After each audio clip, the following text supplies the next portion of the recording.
നമസ്കാരം. സാധാരണഗതിയിൽ ഒരു മരണവാർത്ത കേട്ടാൽ ആർക്കെങ്കിലും ചിരി വരുമോ? ചിരി വരാൻ ഒരു സാധ്യതയുമില്ല അല്ലേ? എന്നാൽ നോക്കൂ, ഈ മരണവാർത്ത കണ്ടാലോ കേട്ടാലോ ആർക്കാണെങ്കിലും ചിരി വരും. കാരണം ഈ പറന്നു പോയതിനെ ഏണി വെച്ച് പിടിക്കുക എന്നൊക്കെ കേട്ടിട്ടില്ലേ? അതാണ് സംഭവിച്ചത്.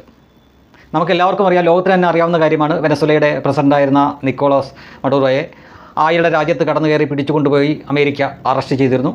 അതിനെതിരെ ലോകത്തെ പല ഭാഗങ്ങളിലായിട്ട് ഈ കമ്മ്യൂണിസ്റ്റുകാരും മറ്റുമൊക്കെ പ്രതിഷേധം അവരുടെ രീതിയിൽ സംഘടിപ്പിച്ചിരുന്നു.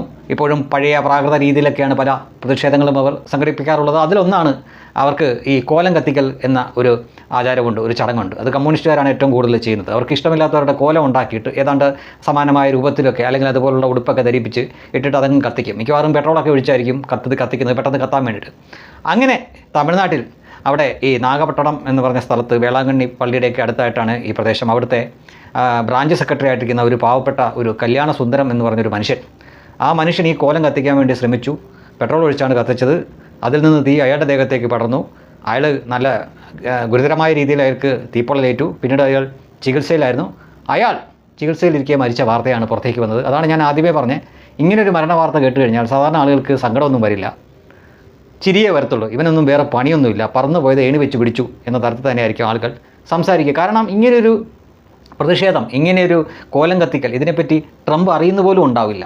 ഇവർ ഈ ലോകം മുഴുവൻ ഇനി എന്തൊക്കെ അഭ്യാസങ്ങൾ കാണിച്ചെന്ന് പറഞ്ഞാലും അതൊന്നും ട്രംപ് മൈൻഡ് പോലും ചെയ്യില്ല. കേരളത്തിലും ഇത്തരം കലാപരിപാടികൾ അവർ നടത്തിയിരുന്നു. പക്ഷേ ഭാഗ്യത്തിന് അത്തരം അപകടമൊന്നും അവർക്ക് ഉണ്ടായില്ല. പക്ഷേ ഇത് ഇനി അനുഭവിക്കാൻ പോകുന്നത് ഇതുമായിട്ട് യാതൊരു ബന്ധവുമില്ലാത്ത ജനങ്ങളായിരിക്കും. കാരണം ഈ മരണപ്പെട്ടവൻ പോയി, അവൻ്റെ വീട്ടുകാർക്ക് പോയി, അവൻ്റെ വീട്ടുകാരെ സംരക്ഷിക്കേണ്ട ബാധ്യത സ്വാഭാവികമായിട്ടും ഇനി ആ പാർട്ടിയുടെ മണ്ടയ്ക്ക് വരും.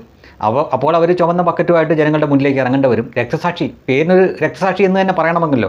ഇപ്പോൾ തമിഴ്നാട്ടിലാണ് സംഭവം നടന്നതെങ്കിലും കേരളത്തിലും അതിൻ്റെ പിരിവുകൾ ഉണ്ടാകും. കാരണം ഒരു രക്തസാക്ഷിയൊക്കെ എന്ന് പറഞ്ഞു കഴിഞ്ഞാൽ അവർക്ക് ചാകരയാണ്. അപ്പോൾ ചുവന്ന ബക്കറ്റുമായിട്ട് തീർച്ചയായിട്ടും അവർ ഇറങ്ങും. ഇപ്പോൾ തന്നെ ഏതൊക്കെയോ ബ്രാഞ്ച് സെക്രട്ടറിയും ഏരിയ സെക്രട്ടറിമാരും ഒക്കെ പുതിയ ബാങ്ക് അക്കൗണ്ട് എടുത്തിട്ടുണ്ടായിരിക്കാം. സ്വാഭാവികമായിട്ടും അവർ ഫണ്ട് പിരിക്കും, അതിൽ നിന്ന് ഫണ്ട് മുക്കും. ഇനി കുറച്ച് വർഷങ്ങൾ കഴിയുമ്പോൾ ഇതിനെന്താണ് സംഭവിക്കാൻ പോകുന്നത്? ഈ കഥയ്ക്ക് ഒരു ടൈലൻറ്റും മറ്റുമൊക്കെ വരും. ഈ അമേരിക്കൻ സാമ്രാജ്യത്തിനെതിരെ നടത്തിയ പോരാട്ടത്തിൻ്റെ ഫലമായിട്ട് കൊല്ലപ്പെട്ട കല്യാണ സുന്ദരം എന്നൊക്കെ തരത്തിലായിരിക്കും അന്ന് അവരൊരു കഥ ഉണ്ടാക്കുക. അപ്പോൾ തീപ്പൊള്ളലേറ്റ് അല്ലെങ്കിൽ കോലം കത്തിക്കാൻ ശ്രമിച്ചപ്പോൾ പൊള്ളലേറ്റ് മരിച്ചതാണ് എന്നൊന്നും പറയില്ല.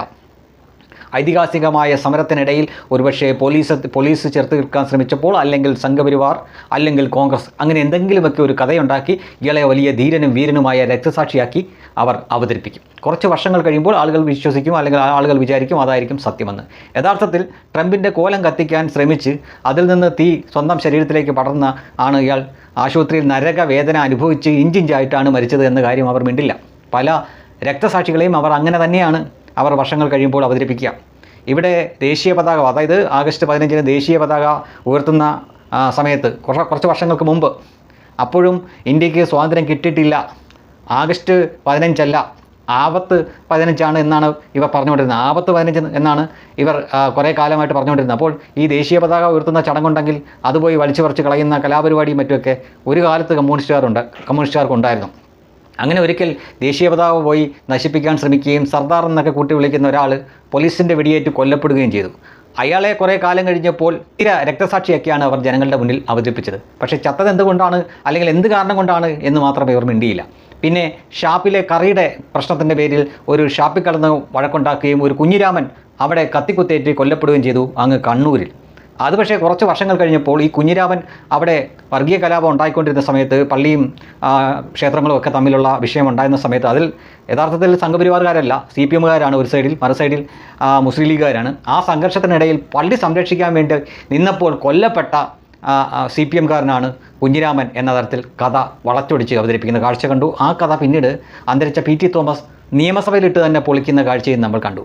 അപ്പോൾ ചുരുക്കി പറഞ്ഞു കഴിഞ്ഞാൽ ഈ മരണപ്പെട്ട ഈ കല്യാണ സുന്ദരം എന്ന ഈ പാവപ്പെട്ടവൻ ഇപ്പോൾ 1-2 വർഷം നമുക്കൊക്കെ ട്രോളിനുള്ള ഒരു വിഷയമായിരിക്കും. അതായത് അമേരിക്കൻ പ്രസിഡൻറ്റിൻ്റെ കോലം കത്തിക്കാൻ ശ്രമിച്ചു തീപ്പൊള്ളലിട്ട് മരണപ്പെട്ട ഒരു അന്തം അടിമ കമ്മി എന്ന തരത്തിലായിരിക്കും അയാൾ കുറച്ച് വർഷത്തേക്ക് നമ്മളൊക്കെ അയാളെ വിശേഷിപ്പിക്കുക. എന്നാൽ കുറച്ചങ്ങോട്ട് പോകുമ്പോഴേക്കും ഇവർ കഥ മാറ്റി ധീര രക്തസാക്ഷി എന്നുള്ളൊരു പരിവേഷവും കൊടുത്തിട്ട് അയാൾക്ക് അവിടെ ഒരു രക്തസാക്ഷി മണ്ഡപം വന്ന് പിന്നെ വർഷം പുഷ്പാർച്ചനയായി പിരിവായി ആകെ പുകയായിരിക്കും.